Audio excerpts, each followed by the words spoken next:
안녕하세요. 반갑습니다. 지난 8강 시간에 이어서 다시 만나게 되어 정말 반갑습니다. 오늘은 9강 9번째 시간으로 제8장 현장 준공관리에 대해서 알아보도록 하겠습니다. 먼저 준공관리라는 것은 사업 종료에 따른 준공정산, 완료보고, 사후관리 및 당해 공사의 결과를 분석하여 필요시 차기 공사에 반영할 수 있도록 준비하는 업무가 현장 준공관리라고 할 수 있겠습니다.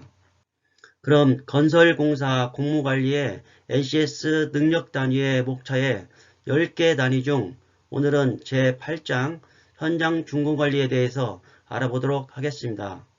현장 준공관리의 목차를 보면 1편 예비 준공검사하기, 2편 준공하기, 3편 사업 종료 보고하기, 4편 현장 사무실 철거 및 원상 복구하기, 5편 시설물 인수 인계하기에 대해서 배워보도록 하겠습니다.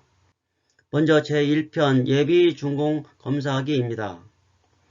예비 준공 검사라는 것은 주요 공사에 대하여 공사 준공 2개월 전에 준공기간 내에 준공 가능 여부 및 미진사항의 사전 보완을 위해 예비 준공검사를 실시하는 업무를 말하는 것입니다. 이때 준공검사를 하는 자는 예비 준공검사 시 지적된 사항의 시정 여부를 반드시 확인해야 하는 것입니다. 예비 준공검사는 감리원이 확인한 정산 설계도서 등에 따라 검사하여야 하며 그 검사 내용은 준공검사에 준하여 철저히 시행하여야 합니다. 시공자는 예비 준공검사의 지적사항 등을 완전히 보완한 후에 책임감리원의 확인을 받은 후 준공검사원을 제출하여야 하는 것입니다. 예비 준공검사 관련 법령사항은 다음의 표 1-2의 법령을 참고하시면 되겠습니다. 준공처리 절차로는 시공자가 예비 준공검사의 지적사항 등을 완전하게 보완한 후 책임감리원의 확인을 받고 준공검사원을 제출하여 준공검사 단계로 넘어가게 됩니다. 그림 1-1과 같이 시운전 실시와 시설물 인계 계획, 준공검사와 시설물 인계, 준공도서 확정, 유지관리 지침서 작성 분야로 정리할 수가 있겠습니다. 다음은 1-2 부진공정 파악 및 대책 수립입니다. 준공검사는 완성된 시설물이 설계도서와 시방서, 내역서대로 건축법령이 정하는 기준과 시설물의 품질이 제대로 지켜졌는지를 평가하는 제도인 것입니다. 준공검사 시에 필요한 서류는 사용승인 신청서와 공사감리자가 작성한 공사감리보고서, 건축사가 작성한 사용승인조서 및 검사조서 등이 있습니다. 준공검사 시 필요한 서류 세부 내용을 아래 표를 참조하시기 바랍니다. 이것도 같이 참조하시기 바랍니다. 다음은 지적사항 대책 수립 및 시행으로 지적사항에 대한 보완, 재시공 요청을 받으면 시공자는 불합격 사유를 정확히 원인 분석하여 설계도서에 따라서 기술자들과 충분한 협의 후 면밀한 대책을 강구하여야 합니다.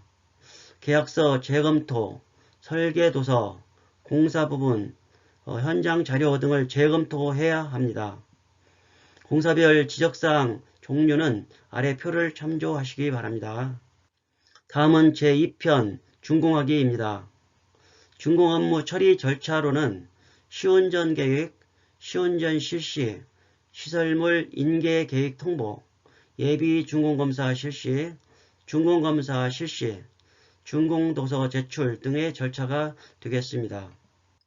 예비 준공검사 계획서는 예비 준공에 관련된 일체의 계획, 준공검사원, 품질관리계획서, 시공계획서, 에너지 전략 계획서 등을 정리한 것으로 예비 준공검사원과 함께 제출하는 것입니다. 준공계 및 준공검사에서 준공계란, 준공에 대한 공사명, 공사 취지, 계약 금액, 계약 연월일, 착공연월일, 준공기한, 준공연월일, 첨부서류, 날짜, 대표이사, 서명 등을 포함하는 문서이고, 준공조사라는 것은 공사 준공에 필요한 준공보고서, 특기시방서, 준공도면, 구조계산서, 내역서, 시방서 등의 서류를 말하는 것입니다. 여기는 준공조서 목록을 이렇게 나타내고 있는데 참조하시기 바랍니다. 준공을 할 때에 공종별 준공사진도 같이 정리를 해야 하는데요. 공사 진행 중에 공사하는 사진을 아래 사진 예와 같이 공사 부위별, 진행 순서별로 별도로 사진첩을 마련하여서 정리해야 합니다. 탑하기 공종, 기초 관련 공종, 벽돌 쌓기 공종, 단열재 시공 공종 등 준공사진 예가 이렇게 있으니 참고하시기 바랍니다. 여기는 화장실 공종, 건물 실내 전후면 공종, 준공사진 예가 되겠습니다. 다음은 2-2 품질관리 시험 성과 제출입니다. 공종 품질관리 시험으로 준공검사에 따른 업무와 인수인계, 유지관리에 관한 다음 표의 내용을 진행하게 됩니다. 품질관리 계획에 관한 법령도 다음과 같습니다. 품질관리 시험 계획은 총 공사비 500억 원 이상 건설공사, 연면적 3만 제곱미터 이상인 시설물의 건설공사에는 품질관리 시험 계획을 수립하도록 하고 있습니다. 다음은 2-3 도면 표준화로 도면 표준화의 기준을 법적으로 정해진 것이 없고 행정기관이나 특성상 공통된 도면을 공유할 수 있는 공사별로 별도의 기준을 정해서 적용하고 있는 실정입니다. 도면의 작성 기준은 KS 기준을 따라서 하는 것이 일반적이고 도면의 규격과 용지 크기는 아래 표와 같습니다. 도면의 종류에는 평면도, 인면도, 단면도 등이 있고 기타 도면으로 다음 표와 같은 것들이 있습니다. 기타 세부 도면의 종류도 아래 표를 참고하시기 바랍니다. 다음은 2-4 준공자료 정리로는 수량산출서, 구조계산서 등과 같은 공사 관련 서류들은 정리 절차에 따라 정리 보관하고 유지관리를 위한 인수인계 시에 유지관리부서에 인계하도록 하는 것입니다. 준공도면의 검토는 공사 진행 후 시공자에게 제출받은 정산된 설계도서 등을 실제 시공상태와 비교 확인하여 검토하고 이를 발주처에 제출하면 되겠습니다. 다음은 제3편 사업 종료 보고하기입니다. 준공보고서 작성의 준공보고서는 공사를 마무리한 후 공사 진행 과정에 의해서 사항들을 상세히 기록하여 놓아야 합니다.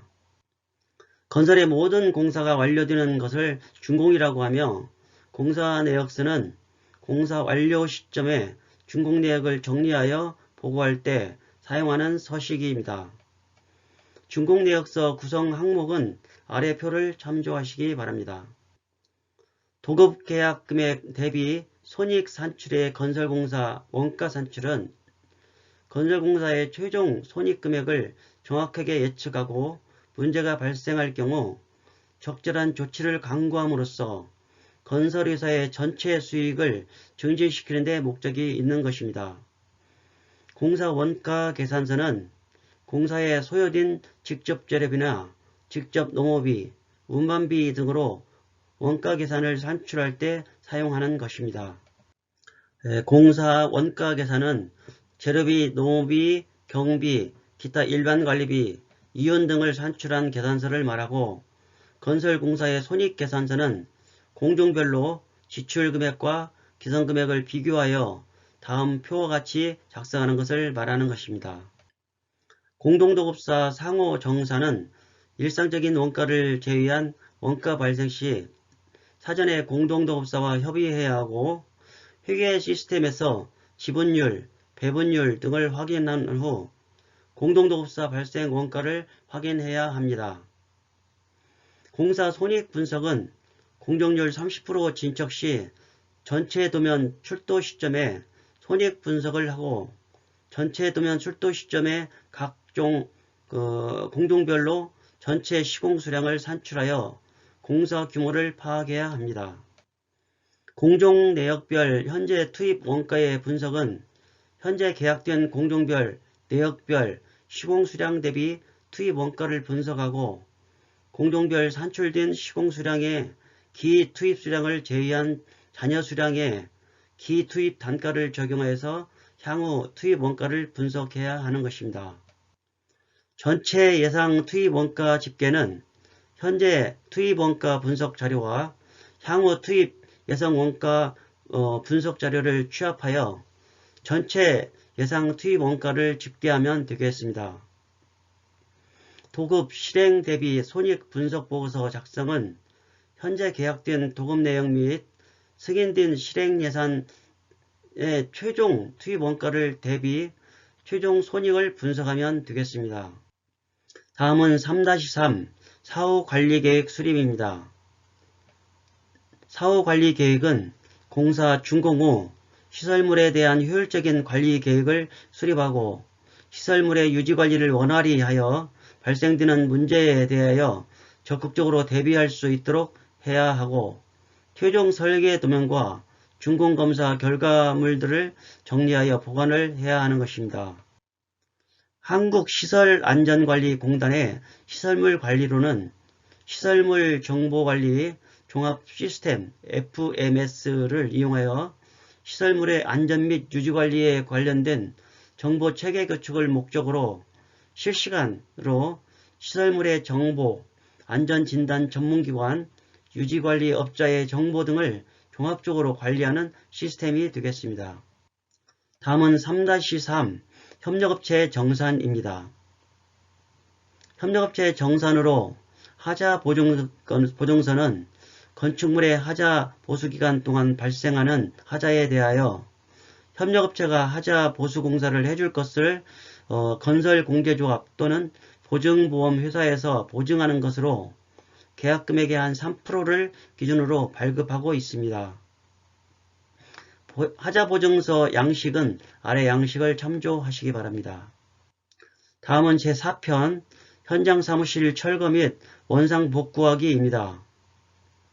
가설사무실 존치 및 재활용으로는 가설사무소 설치 및 철거를 위하여 관계기관의 인허가를 받아야 하는 것입니다.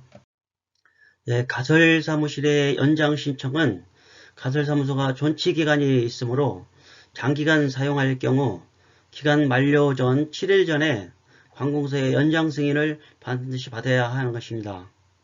이때 구비서류는 가설 건축물 존치기간 연장 신고서와 현장 사진, 대지 사용 승낙서 등이 있습니다. 사무실 철거 및 부지 원상복구로 사무실 부지 임차계약 확인은 사용할 부지의 위치, 면적, 사용기간 등에 대한 내용을 확인하고 시행착오로 인한 추가 발생 비용, 법적 문제 등을 충분히 검토하여 오류사항 발생을 사전에 예방토록 해야 하는 것입니다. 사무실 철거 및 부지 원상복구는 시공자는 공사 완료 후 감정원이 가설사무소의 철거를 승인하였을지에도 관계기관의 허가를 받아 즉시 철거하여야 하고 가설사무소 철거 후 잔재는 깨끗이 처리해야 하며 바닥면은 원상복구 시켜야 하는 것입니다. 사업 종료 및 보증금 환원은 사업 종료에 따라서 고용보험과 산재보험 등을 일괄 해지 신청하고 또한 예치금은 환원받거나 공사 이행 보증증권으로 대체한 경우 자동 소멸되며 준공과 동시에 하자 이행 보증증권으로 대체되는 것입니다. 공사 현장 안전관리 예치금 반환은 공사 현장에서 건축법에 따라 건축공사 현장 안전관리 예치금을 반환받도록 하면 되겠습니다. 다음은 제5편 시설물 인수인계하기입니다. 사용자 요구사항 파악으로는 시설물의 준공 이후 시간의 경과에 따라서 하자가 발생하게 되며 노후화가 진행되는데 시설물의 가치를 인위적으로 보호하고 원상 회복시키기 위하여 시설물의 개량, 보수 보강을 하여 다음과 같이 사용자 요구를 위한 유지관리를 해야 합니다. 유지관리 목적은 예방보전과 사후보전으로 나눌 수가 있는데요.